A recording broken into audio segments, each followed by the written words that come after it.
అర్థం చేస్తున్నాడు 2000, ఇది 2026. అర్థమైందా?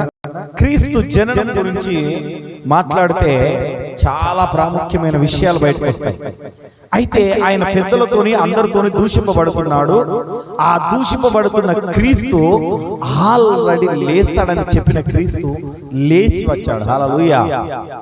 రోమీలకు రాసిన పత్రిక 6వ అధ్యాయము 4వ వచనం వాక్యంలోకి వెళ్ళిపోదాం. ఈ రోజు పునరుత్థానుడైన క్రీస్తు గురించి మాట్లాడుకుందాం. ఏం మాట్లాడుకున్నాం? పునరుత్థానుడైన క్రీస్తు గురించి మన జీవితంలో ఏం జరగాలని 4 విషయాలు మాట్లాడుకున్నాం ఈరోజు. ఎన్ని విషయాలు? 4. అందరు చెప్పాలి. ఎన్ని విషయాలు? 4 విషయాలు. ఆ రోమీలకు రాసిన పత్రిక 6వ అధ్యాయం 4వ వచనం చూసుకున్నాం. కాబట్టి తండ్రి మహిమ వలన క్రీస్తు మృతులలో నుండి ఎలాగూ లేపబడెనో అలాగే మనమును నూతన జీవం పొందిన వారమై నడుచుకొనున్నట్లు మనము బాప్తిసము వలన మరణములో పాలు పొందుటకై ఆయనతో కూడా పాతిపెట్టబడితిమి. ప్రార్థన చేసుకున్నాం. ప్రేమ గల తండ్రి, దయగల యేసయ్యా, కరుణగల రక్షక, దయదాక్షిణ పూర్ణుడా, నీకు వేలాది కోట్ల వందనాలు, స్తుతి స్తోత్రాలు చెల్లించుకున్నాం తండ్రి. ఈ రోజు ఈస్టర్ మెసేజ్ చెప్తుండగా నాలో నుండి మీరు మాట్లాడండి. ఏం మాట్లాడాలో ఏం మాట్లాడకూడదో మీరు నేర్పించండి తండ్రి. యేసయ్యా, నీ ఆత్మీయత నింపి మీరే మహిమలు పొందమని, ఏ తండ్రి వినగల చెవులు గ్రహించగల మనసును వీరికి దయచేయమని యేసు నామమున అడుగుచున్నాము తండ్రి. ఆమేన్. ఇక్కడ మొదటిది ఏమంటే నూతన జీవితం. ఏమిటి? నూతన జీవితం. అందరు చెప్పాలి. ఏమిటి మొదటిది? నూతన జీవితం. అందరు చూడాలి. ఇది చాలా ప్రాముఖ్యమైన ఈ రోజు మెసేజ్. ఈ రోజు మీరు అర్థం చేసుకుంటే మీ జీవితమే మారిపోతుంది. నేను చెప్తున్నా, నూతన జీవితం. కాబట్టి ఆయన, మళ్ళీ ఒకసారి చదువుదామా? చదవండి. కాబట్టి తండ్రి మహిమ వలన క్రీస్తు మృతులలో నుండి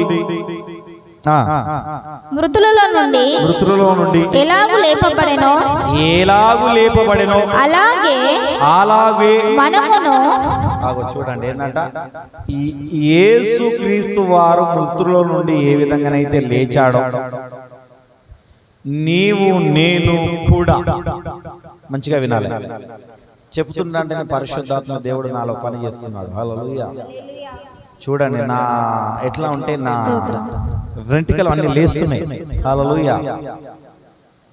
యేసు క్రీస్తు వారు శ్రమల పాలై, నిందల పాలై, పెద్దల చేత అవమానించబడి, అందరి చేత కొట్టబడి, మనలాంటి మనుషుల చేత ఆయన దూషింపబడి, ఆయన అయినా అవన్నిటిని భరించి ఏ విధంగా చనిపోయి తిరిగి ఈ దినమున లేచాడో ఆ విధముగా నీవు నేను కూడా మరణించి లేవవలసి ఉన్నది. హల్లెలూయా. నీవు కూడా శరీరధారిగా ఉన్నప్పుడు నీవు కూడా మరణాన్ని రుచి చూస్తావు. కానీ నీవు పునరుత్థానములో ఉన్నప్పుడు, పునరుత్థానములో నీ జీవితము ఎక్కడ ఉండాలి అన్నదే ప్రాముఖ్యమైన విషయం. అందుకనే ఏం చెప్పాను? మొదటిది నూతన జీవితము. హల్లెలూయా. యేసుక్రీస్తు వారు శ్రమల పొంది, శ్రమల పాలై, ఆయన ఎంతగానో అందరూ అవమానించినా గాని ఆయన ఈ రోజు వారి అందరి నిమిత్తము, నీ నిమిత్తము, నా నిమిత్తము తిరిగి లేచినాడు. అయితే మనము కూడా చనిపోయి దేశం అంటే, ఎప్పుడైతే నువ్వు యేసుక్రీస్తును నమ్ముకుంటావో, ఎప్పుడైతే యేసుక్రీస్తు దేవుడని ఎరుగుతావో, ఎప్పుడైతే నువ్వు బాప్తిస్మం తీసుకుంటావో, అప్పుడు బాప్తిస్మంలో నువ్వు మునిగినప్పుడు నీవు ఆత్మ విషయంలో ఆ రోజు చనిపోయి బ్రతికిన వాడవు. హల్లెలూయా. అంటే నీవు కూడా పునరుత్థానంలోకి వస్తున్న వాడవు అన్నట్టు అర్థం. అర్థమైందా? యేసు పునరుత్థానంలో ఏ విధంగానైతే ఉన్నాడో నీవు కూడా అదే పునరుత్థానంలో ఉన్నామని అర్థం. బాప్తిస్మ విషయంలో కూడా మనము చనిపోయి బ్రతికిన వారమాట. అయితే ఈ బాప్టిజం తీసుకున్న మనము కూడా, చనిపోయి బ్రతికిన మనము కూడా యేసుక్రీస్తు వారిని ఇంకా చంపుతూనే ఉంటున్నాం. అంతేనా కదా? చంపుతున్నామా లేదా? ఎగ్జాంపుల్, మనలో శక్తివంతమైన మార్పు అసలే లేదు. ఈ రోజు మీకు శక్తివంతమైన మార్పు గురించి చెప్తున్నా. రెండో విషయం ఏంటంటే శక్తివంతమైన మార్పు. రెండో విషయం ఏమిటి? శక్తివంతమైన మార్పు. ఫిలిప్పీలకు రాసిన పత్రిక 3వ అధ్యాయం 10వ వచనంలో ఉంటది.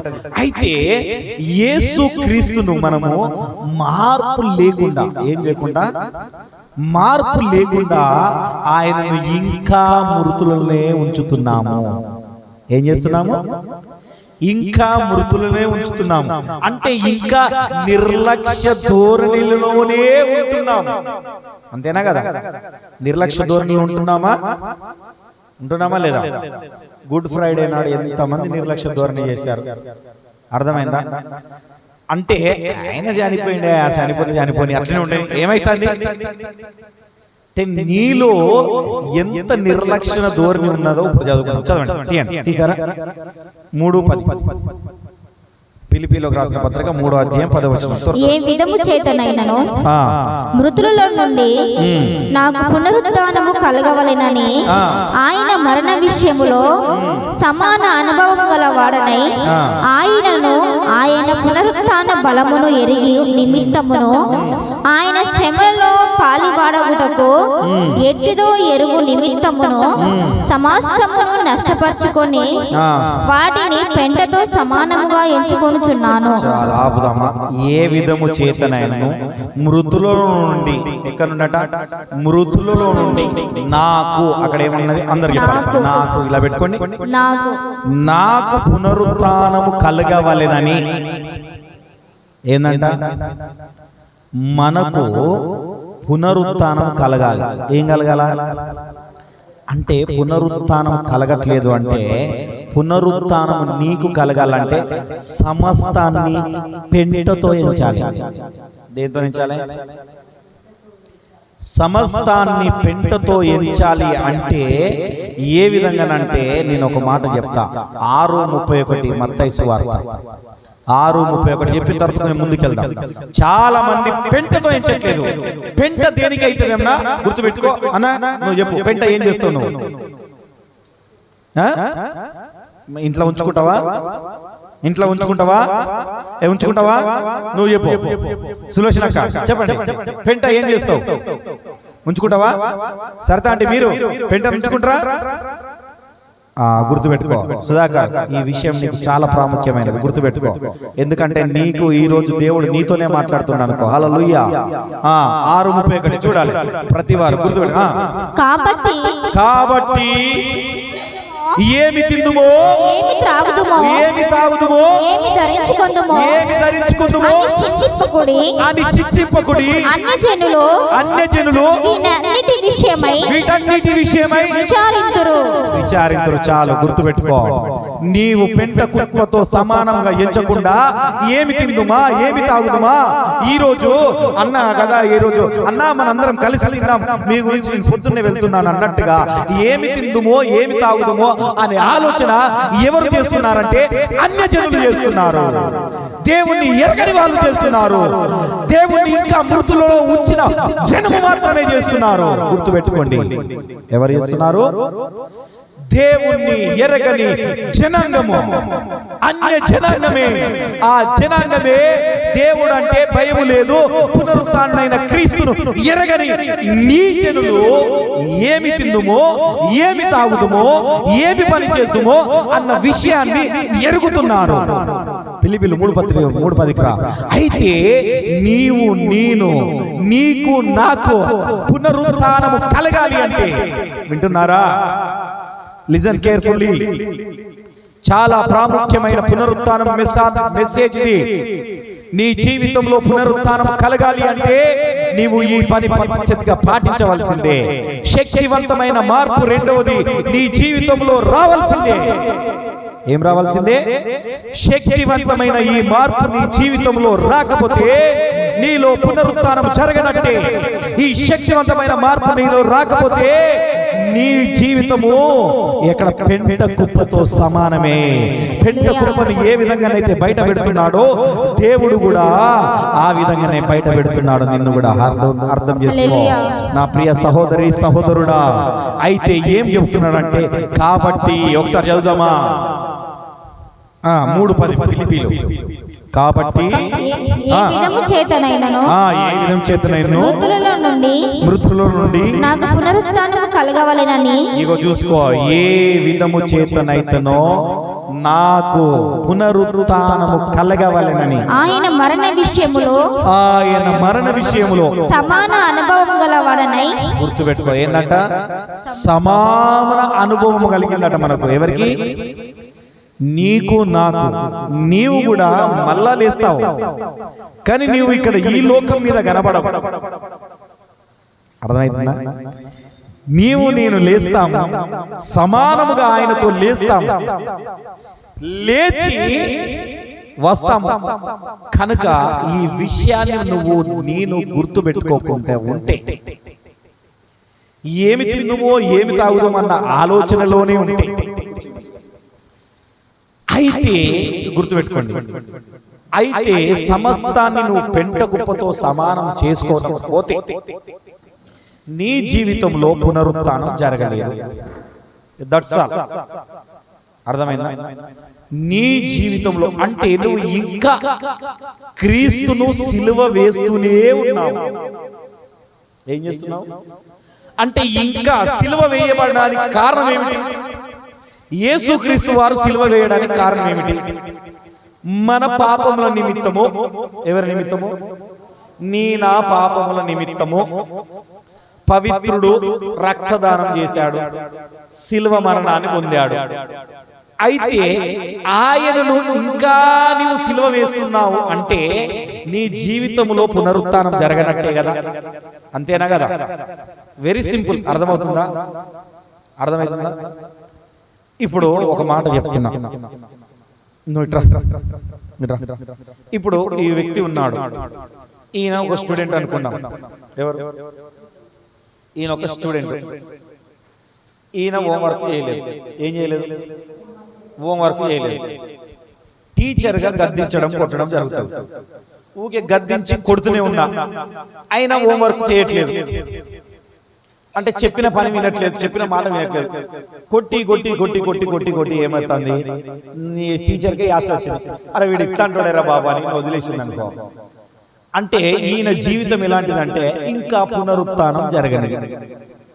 ఏమన్నట్టు అంటే ఇక బాగుపడడిగా. ఏం కాడు? ఇక బాగుపడడు. ఒకవేళ కొడుతుండు, మా గురువు కొడుతుండు తిడుతుండు అని ఈయన మెలుకోగలిగి ఈయన త్వరగా హోంవర్క్ చేసుకొని ఈయన వచ్చాడు అనుకో, లేదు త్వరగా సిద్ధపడి చర్చికి త్వరగా వచ్చాడు అనుకో, ఊకే మా పాస్టర్ తిడుతుండని అన్నప్పుడు ఈయనలో త్వరగా వస్తున్నాడు, త్వరగా జీవిస్తున్నాడు అంటే మెలుకోగలిగి ఉన్నాడు. అంటే ఏం చేస్తున్నాడంటే ఈయనకు ఆ దెబ్బల విలువ తెలిసింది. ఏ విలువ తెలిసింది? అర్థమవుతుందా? యేసు క్రీస్తు పొందిన దెబ్బల విలువ తెలిసినది కనుక ఈయన త్వరగా ఉరికొస్తున్నాడు, త్వరగా ఆయన యుద్ధకు వస్తున్నాడు. ఎందుకు వస్తున్నాడంటే ఆ దెబ్బల విలువ తెలుసు. నేను ఆల్రెడీ దెబ్బలు కొట్టినా, ఆ దెబ్బలు కొట్టినప్పుడే ఆయన సరి చేసుకున్నాడు. ఆయన ఇప్పుడు లేచి ఉన్నాడు కనుక ఆ లేచిన క్రీస్తుని నేను ఆరాధించాలనుకుని అన్న భయం ఈయనలో కలిగింది. ఎందుకంటే ఆ లేచిన క్రీస్తు ఎప్పుడు నన్ను కొడతాడో అన్న భయం. అర్థమైందా? ఇంకోసారి హోంవర్క్ చేయకపోతే మా టీచర్ ఎప్పుడు కొడుతుందో అన్న భయం. ఇప్పుడంటే కొడతలేరు అనుకోండి, కానీ ఎగ్జాంపుల్ మీకు అర్థమయ్యేది చెప్తున్నా. మా కాలం మస్తు కొట్టేది టీచర్, హోంవర్క్ చేయకపోతే. హల్లెలూయా. కూర్చోండి. Thank you brother, thank you. కూర్చోండి. మిమ్మల్ని ఎగ్జాంపుల్ తీసుకున్నా, వేరే విధంగా అనుకోకండి. హల్లెలూయా. అయితే నేను చెప్తున్నా, గుర్తుపెట్టుకోండి, మనలో భయము లేక సమస్తాన్ని పెంట కుప్పతోని ఎంచకను. ఏమెంచక? సమస్తమును పెంట కుప్పతోను నువ్వు ఎంచక నీవు ఉంటున్నావు గనుకనే నువ్వు ఇంకా క్రీస్తును మృతులలోనే ఉంచుతున్నావు. అర్థమవుతుందా? హల్లెలూయా, హల్లెలూయా.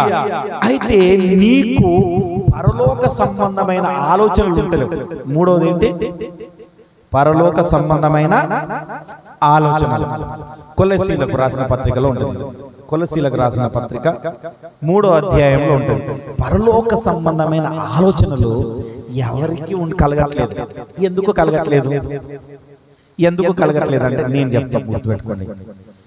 ఏమి తిందుమో, ఏమి తాగుదుమో అన్న విచారణలోనే అన్య జనులలాగానే ఉన్నాము. ఉన్నామా లేదా? ఉన్నారా లేదా? గుర్తుపెట్టుకోండి. ఇది ఎప్పుడైనా దీన్ని మార్చుకోవడానికి ఇష్టపడట్లేదు. నేనైతే ఈ మధ్యలో బాగా మార్చుకుంటున్నా. హల్లెలూయా. ఏం చేస్తున్నా? ఎప్పుడైతే నీవు అన్య జనులలాగా విచారణ చేస్తావో అప్పుడు శక్తివంతమైన మార్పు నీలోకి రాదు. సమస్తాన్ని, ప్రతి పనిని దేవుని నిమిత్తము, నీ యేసు నిమిత్తము, నీ పునరుత్థానుడైన క్రీస్తు నిమిత్తము. గుర్తుపెట్టుకో, ఎవరి నిమిత్తము? నీ పునరుత్థానుడైన క్రీస్తు నిమిత్తము సమస్త పనిని నువ్వు పెంట కుప్పతో ఎప్పుడైతే చేర్చుతావో అప్పుడే నీ జీవితంలో నువ్వు ముందుకెళ్ళిపోతావు. హల్లెలూయా, హల్లెలూయా. నేను 3వ విషయం ఏం చెప్పాను? పరలోక సంబంధమైన విషయం. ఒకసారి దిద్దామా? కొలస్సీల పత్రిక 3వ అధ్యాయం పక్కనే ఉంటుంది, ఫిలిప్పీల పక్కనే ఉంటుంది కొలస్సీలు. అర్థమైందా?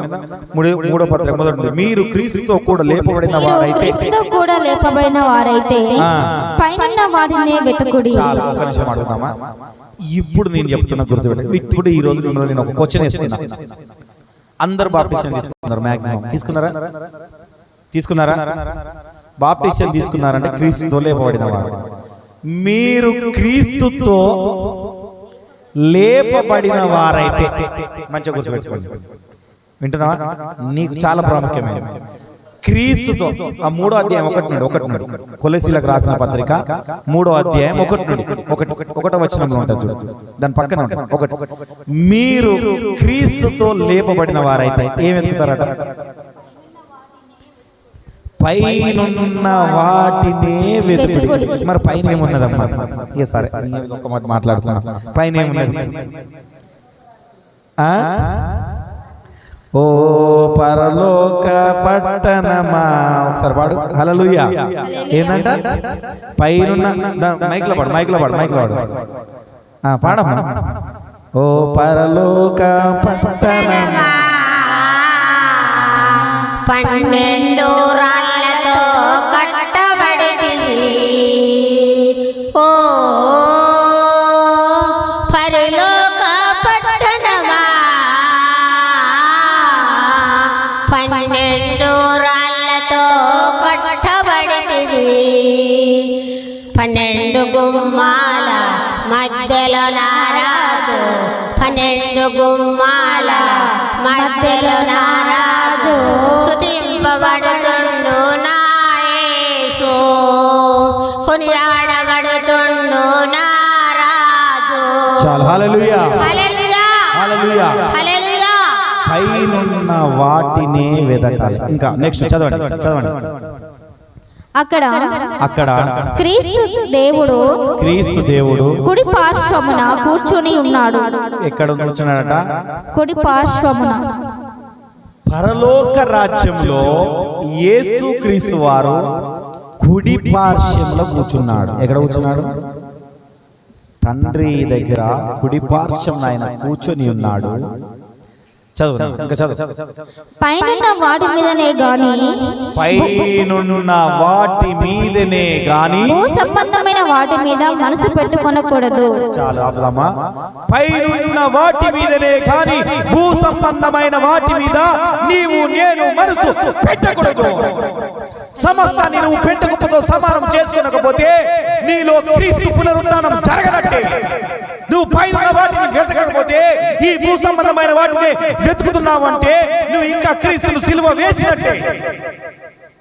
అవునా కదా? నేను కూడా ఆయన లాగా కుడి పార్శ్వంలో కూర్చోవాలి అంటే నీవు ఏం చేయాలంటే పైన వాటిని మాత్రమే వెతకాలి, మాత్రమే వెతకాలి.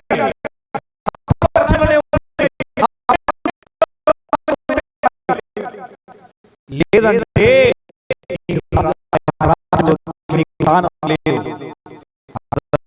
పరలోకమైన ఆలోచన నీలో లేదు అనుకో, రోజున ఈ పరలోకమైన ఆలోచన జ్ఞానము నీలో జరగకపోతే నీకు ఇంకా పునరుత్థానం జరగనట్టే. నీ జీవితంలో ఇంకా నువ్వు పెంటతోనే ఉన్నావు, దేవుని దృష్టిలో పెంటగానే ఉన్నావు, వదిలేసిన వాడిలాగానే ఉన్నావు. ఇంతకుముందు నేను ఎగ్జాంపుల్ తీసుకొని చెప్పినట్టుగా ఏం వదిలేస్తారు ఇక వాడికి ఒకసారి చెప్పి, 2 సార్లు చెప్పి, 3 సార్లు చెప్పి, 4 సార్లు చెప్పి చేసినప్పుడు ఏమైతుందంటే ఇంకా వినకపోతే వదిలేసిన స్థితిలోనే ఉంటావు. ఆ పెంట అట్లానే ఉంటది. ఆ పెంటను మరి ఒక్కసారి సాఫ్ చేసుకోవాలి. హల్లెలూయా. అర్థమవుతుందా? ఆ పెంటను నేను సాఫ్ చేసుకోకపోతే చాలా ఏం జరుగుతుందంటే పైన వాటి మీదనే గాని భూ సంబంధమైన వాటి మీద మనసు పెట్టకూడదు. ఏలైనగా మీరు మృతి పొందితిరి. ఏందంట? ఏలైనగా మీరు మృతి పొందితిరి మీ జీవము క్రీస్తుతో కూడా దేవుని యందు దాచబడి ఉన్నది. మీ జీవనము క్రీస్తుతో కూడా దాచబడి ఉన్నది. ఏమున్నది? ఈ జీవనం ఎక్కడున్నది? క్రీస్తుతో దాచబడి ఉన్నది. ఉన్నదా లేదా? ఉన్నదా లేదా? గుర్తుపెట్టుకో. నీవెప్పుడైతే బాప్టిజం తీసుకున్నావో, ఎప్పుడైతే నువ్వు పునరుత్థానంకి వచ్చావో, నీ జీవము క్రీస్తుతో దాచబడి ఉన్నది. ఈ క్రీస్తుతో దాచబడిన జీవితాన్ని నువ్వు ఎక్కడ పెడుతున్నావు తెలుసా? పెంటలో పెడుతున్నావు. హల్లెలూయా. ఈ భూ సంబంధమైన విషయాలు పెంటకుప్పతో సమానం చేయవలసిన విషయాలను నీవు సమానము చేయకుండా పైనున్న వాటిని వెతకకుండా కిందున్న వాటిని వెతుకుతున్నావు గనకనే నీవు నీ జీవితంలో ఈ విధంగా తయారవుతున్నావు.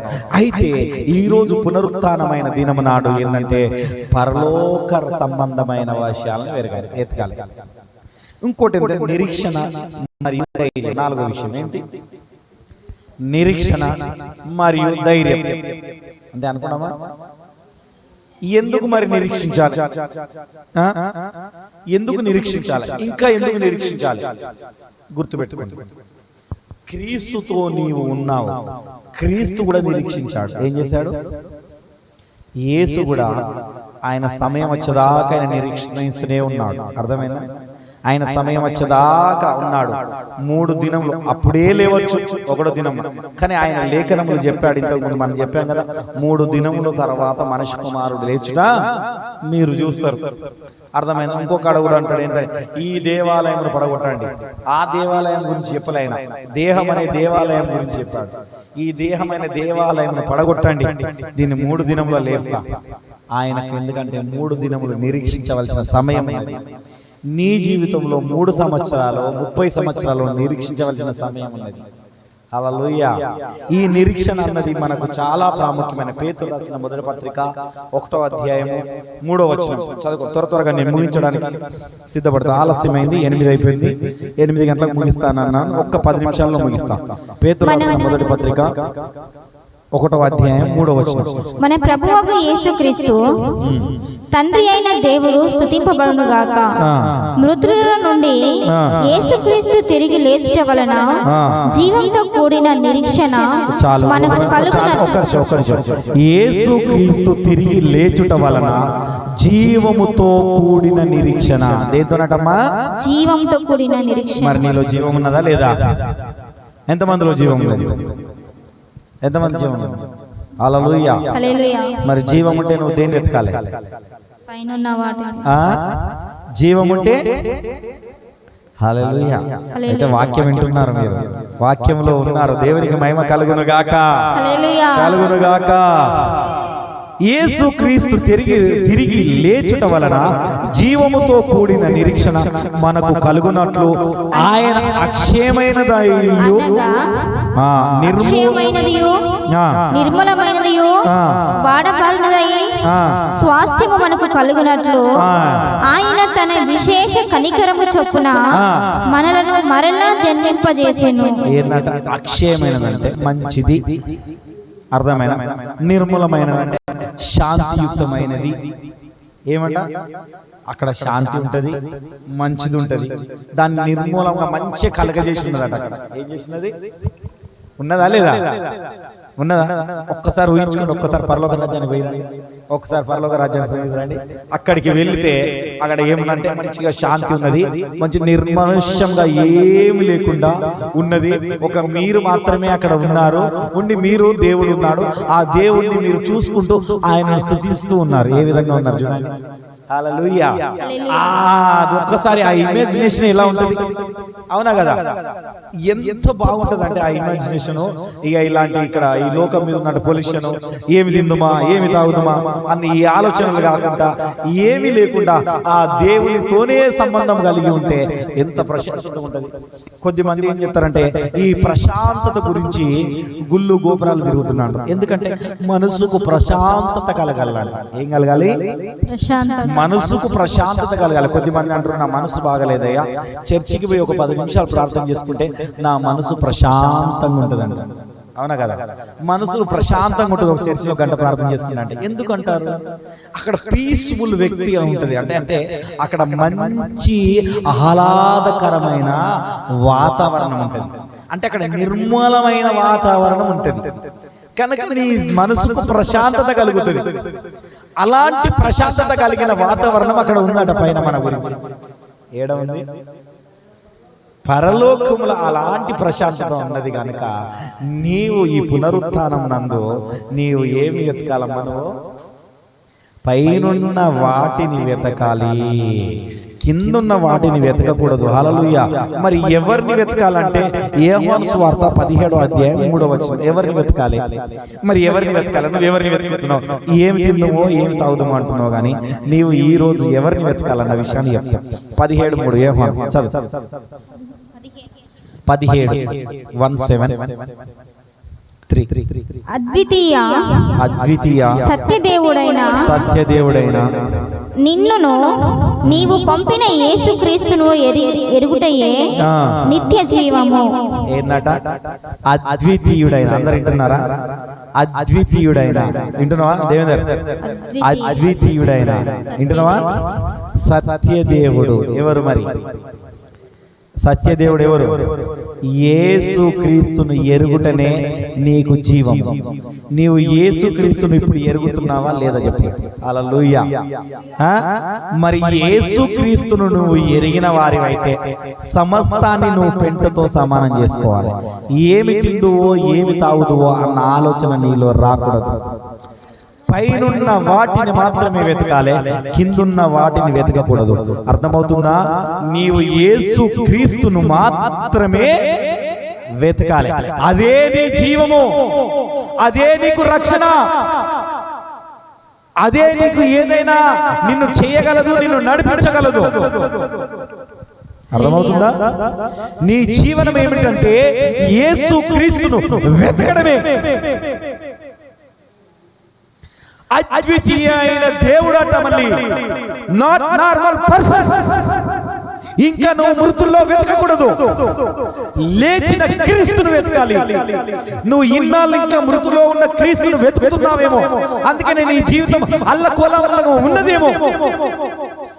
కానీ నీవు జీవము గల క్రీస్తును వెతుకుతే, ఆ జీవాన్ని వెతుకుతే నీ జీవితమే మారిపోతుంది. హల్లెలూయా.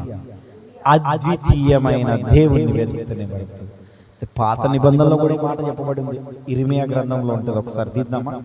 నేను తీస్తానండి. ఇర్మియా 9:24 అనుకుంటా. ఒకసారి తీయండి. ఇర్మియా 9:24.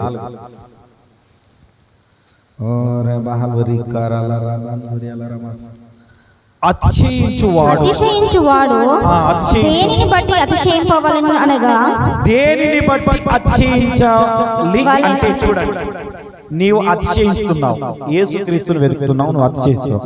మరి దేన్ని బట్టి అతిశయించాలి? యేసుక్రీస్తు పునరుత్థానుడైనాడు, మన జీవితంలో ఉన్నాడని అతిశయించాలి. భూమి మీద కృప చూపుచు నీతి న్యాయములు జరిగించుచున్న యెహోవానే నేను ఆయనని గ్రహించి, యెహోవాను నేనే ఆయనని మీరు గ్రహించి నన్ను పరిశీలనగా చేసుకోనుట బట్టి అతిశయింపవలెను. ఏంటంట? ఈ భూమి మీద నువ్వు ఇప్పటి వరకు శాంతి సమాధానంగా నువ్వు ఉంటున్నావంటే, నువ్వు ఇంత బాగా ఉంటున్నావంటే అది దేవుని కృప వల్లనే, అది యేసుక్రీస్తు వారి కృప వల్లనే అన్న నువ్వు పరిశీలించి తెలుసుకోవాలి. ఏం చేసుకోవాలి? ఈ కాంచెలు ఏం తెలుసుకోవాలి? పరిశీలించి తెలుసుకుంటే, అందుకనే మొదట చెప్పిన నూతన జీవితం అన్న ముందుగా. పరిశీలించి తెలుసుకుంటే నీ నూతన జీవితం అయితే అది యెహోవా నేనేనట. ఎవరంటున్నాడు దేవుడు? అది నేనేనయ్యా, అది నీవు తెలుసుకోవాలి. ఈ కాంచెలు ఏం చేద్దాం తెలుసుకున్నామా? నీ జీవితము మారాలి అంటే ఏమి తిందుమో ఏమి తాగుదుమో అని కాకుండా, కింది ఉన్న వాటిని కాకుండా పైనున్న వాటిని వెతుకుతేనే నీలో పరిశీలించి నువ్వు తెలుసుకున్నట్టు దేవుని. లేకపోతే నువ్వు పరిశీలించట్లేదు. గుర్తుపెట్టుకో, ఏదైనా వస్తువు కొనేటప్పుడు గుర్తుపెట్టుకో, ఏమంటే ఏదైనా వస్తువు కొనేటప్పుడు, ఎగ్జాంపుల్ అన్నగా అవి తీసుకురమ్మన్నాడు, అవి రాగి బాటిల్ తీసుకురమ్మన్నాడు. నేను ఒక 4 షాపులు తిరిగిన. ఎన్ని షాపులు తిరిగిన? ఒక కాడ తీసుకోలే, ఒక కాడ తీసుకోలే. ఒక వస్తువును కొనడానికి నేను 4 షాపులు తిరిగిన. మనం బట్టలు కొనేటప్పుడు ఒక 10 రకాల బట్టలు చూస్తామా? ఇంకా మీరు అనుకో, చీరలు అనుకో, ఎగ్జాంపుల్ ఒక 100 చీరలు అయితే చూస్తారు. ఎన్ని చూస్తారు? 100 చూసి ఒకటి సెలెక్ట్ చేస్తారు. అంతేనా కదా? అన్ని తీపిస్తారు. మీ చేసే పనికి ఆ బట్టల షాప్ అనుకున్న ఓపిక చాలా సంతోషం. వాడిని బట్టి సంతోషించాలి. హల్లెలూయా. ఏం చేయాలి? అన్ని తీపిస్తారు. దాంట్లో ఒకటి నచ్చుతుంది, లేకపోతే అసలు తీసుకొని అక్కడ వదిలేసి మళ్ళీ ఇంకొక అడిగి వెళ్ళిపోతారు. హల్లెలూయా. చూసొచ్చి కూడా అదే విధముగా గుర్తుపెట్టుకో, ఈ లోకంలో భూ సంబంధమైన విషయంలోనే నువ్వు ఇంత కరెక్ట్ గా ఉంటే, పరలోక సంబంధమైన దేవుని విషయంలో నువ్వు ఎంత పరిశీలన చేయాలి. హల్లెలూయా. అర్థమవుతుందా? ఆ దేవుని నువ్వు ఎంత పరిశీలించాలి. ఆ పునరుత్థానమైన క్రీస్తు నీ జీవితంలో పునరుత్థానం జరిగిందా జరగలేదా అని నువ్వు ఏ విధంగా పరిశీలించాలి. అర్థమైందా? ఈనాడు నుండి, ఈ దినము నుండి పునరుత్థానుడైన క్రీస్తు నీ జీవితంలో పునరుత్థానం జరిగిందా, ఆ జీవము గల యేసును నీవు వెతుకుతున్నావా లేదా అన్న పరిశీలన ఈ కాంచెలి జరగాలి. హల్లెలూయా. అదే నీ జీవితంలో జరగాల్సినది. అందుకనే అంటున్నాడు, పరిశీలించి తెలుసుకొనుడి. ఏం తెలుసుకోవాలా? పరిశీలించాలా, జాగ్రత్తగా చూడాలి. అర్థమైందా? పెళ్లి సంబంధానికి పోయినప్పుడు అమ్మాయి నల్లగా ఉన్నదా, తెల్లగా ఉన్నదా, మంచిగా నడుస్తుందా, మంచిగా మాట్లాడుతుందా, ఇంతకుముందు వెనకడ చూసేది ఒక పాట పాడమ్మా, ఒకసారి నడిచి చూపించమ్మా. అర్థమైందా? ఈడు ఎట్లా ఉండని, ఆ అబ్బాయి ఎట్లా ఉండని, కానీ అమ్మాయిని మాత్రం వెతికేటోళ్ళు. ఏం వేసేటోళ్ళు? మంచిగా ఉన్నదా లేదా అని. ఎందుకంటే వారి అవసరం. ఎవరికి? అబ్బాయికి అమ్మాయి అవసరం. అర్థమైందా? అమ్మాయికి అబ్బాయి అవసరం. గుర్తుపెట్టుకో, దేవుడు నీకు అవసరము, దేవునికి నీవు అవసరం. 2, దేవునికి నీవు అవసరము, దేవుడు నీవు. అర్థమైందా? గుర్తుపెట్టుకో. అయితే ఆ సత్య దేవుణ్ణి, ఆ యేసును ఏం చేయాలంటే ఈ కాంచెలి, అర్థమైందా? ఎన్ని గంటలకు రావాలి? ఈ కాంచెలి పరిశీలించి తెలుసుకోవాలి. సత్యదేవుడు. అప్పుడే కదా నూతన జీవితం మనం జరిగేది. వద్దామా మన వాక్యంలోకి వద్దామా? రోమా 6:4. అర్థమైందా? మన జీవితంలో జరగాలంటే ఇది ఒక్క మాట చెప్పి నేను ముగిస్తాను, ప్రార్థన చేయబోతున్నాను. హల్లెలూయా, స్తోత్రం. హల్లెలూయా. చదవండి రోమా. క్రీస్తు యేసులోకి బాప్తిసం పొందిన మనమందరము ఆయన మరణంలోనికి. కాబట్టి మన ఇక్కడ 6:4 కాబట్టి తండ్రి మహిమ వలన క్రీస్తు మృతుల నుండి ఎలాగు లేపబడెనో అలాగే మనమును నూతన జీవం పొందిన వారమై నడుచుకొనుచున్నట్లు మనము బాప్తిసము వలన మరణంలో పాలు పొందుటకై ఆయనతో కూడా పాతి పెట్టబడితిమి. హల్లెలూయా. అయితే క్రీస్తు యేసు ఏ విధంగా లేపబడింది? నూతన జీవితం. ఆయన లేపబడినప్పుడు ఆయన ఏం చేస్తున్నాడంటే మానవ రూపకారంగా ఉండి చనిపోయి దేవుని రూపకారంగా ఏ విధంగానైతే లేచాడో, నీవు కూడా బాప్టిజంలో ఏ విధంగానైతే ఆ విధంగానే పాత పెట్టబడి ఉన్నావో, అలాగని ఎప్పుడైతే లేచావో ఆ లేచిన క్రీస్తును నీవు కలిగి ఉండాలి. ఏముండాలి? ఎవరిని కలిగి ఉండాలి? చనిపోయిన క్రీస్తుని కలిగి ఉండాలన్నా లేచిన క్రీస్తుని కలిగి ఉండాలా? కొన్నేళ్ళు ఉన్నాయి చెప్పట్లేదు. ఎవరిని కలిగి ఉండాలి? ఏ క్రీస్తుని కలిగి ఉండాలి? లేచిన క్రీస్తు, జీవముతో ఉన్న క్రీస్తు. చాలా మంది ఆరాధిస్తున్నారు, కానీ యేసు క్రీస్తుని ఇంకా సిలువనే వేస్తున్నారు మనలాంటి వాళ్ళు. అర్థమైందా? దేవుడు పునరుత్థానం జరిగినది, మనం ఎప్పుడో సిలువ వేశాము, అప్పుడే ఆల్రెడీ లేచిపోయాడు ఆయన సిలువ మన పాపం నిమిత్తము. కానీ మరలా మనం పాపం చేస్తూ ఆయన ఇంకా పాతి పెడుతూనే ఉన్నాం. హల్లెలూయా. అయితే మనలో ఇంకొక బాప్టిజం జరగాలన్నమాట, అగ్ని బాప్టిజం జరగాలి. హల్లెలూయా. ఇప్పుడు ఏం చేయాలి? ఇప్పుడు మనలో అగ్ని బాప్టిజం జరగాలి అంటే, మనలో అగ్నిలో జరగాలంటే మనలో క్రీస్తు ఉన్నాడా, క్రీస్తు జీవనం ఉన్నదా లేదా అని క్రీస్తును వెతకాలి. అద్వితీయ సత్య దేవుడైన క్రీస్తును వెతకాలి. ఆ క్రీస్తుని ఎప్పుడైతే నువ్వు అద్వితీయ దేవుడైన యేసునైతే ఎప్పుడైతే నువ్వు వెతుకుతావో, అప్పుడు నీ జీవితంలో పునరుత్థానం జరుగుతుంది. అప్పుడు మాత్రమే నువ్వు పైనున్న వాటిని వెతుకుతావు, కిందున్న వాటిని వెతకవు. అంటే నీలో పునరుత్థానం లేదు గనకనే నువ్వు కిందున్న వాటిని వెతుకుతున్నావు. ఏం వెతుకుతున్నావు? ఏమి తిందుమో ఏమి తాగుదుమో అంటే నువ్వు కిందున్న వాటినే వెతుకుతున్నావంటే నీలో క్రీస్తు పునరుత్థానం జరగలే. అంటే నీలో బాప్టిజం జరిగినది, ఈ భూలోక సంబంధమైన బాప్టిజం జరిగినా కానీ జరగనట్టుగానే జీవిస్తున్నావు. అదే పాపంలో జీవిస్తున్నావు. నువ్వు అదే పాతి పెట్టిన స్థితిలోనే ఉన్నావు. అర్థమవుతుందా? అంటే ఇంకా నువ్వు లేవలేవు. యేసుక్రీస్తు వారు అయితే లేచి, కానీ నీవు ఆయనతో మాత్రం లేపబడలేదు. ఈనాడు నూతన జీవితం నీలో నాలో జరగాలంటే ఈరోజు క్రీస్తుతో పాటు నీవు నేను కూడా లేపబడాలి. హల్లెలూయా. ఏం చేయాలా? నీవు నేను కూడా క్రీస్తుతో పాటు ఈ రోజు లేపబడితేనే ఈ రోజు నూతన జీవితం నీలో జరుగుతుంది. నీవు ఎప్పుడైతే ఈ భూ సంబంధమైన వదిలేసి పరలోక సంబంధమైన విషయాలను అయితే ఎప్పుడైతే వెతుకుతావో అప్పుడే నువ్వు క్రీస్తుతో లేపబడినట్టు, లేకపోతే లేపబడినట్టు కాదు.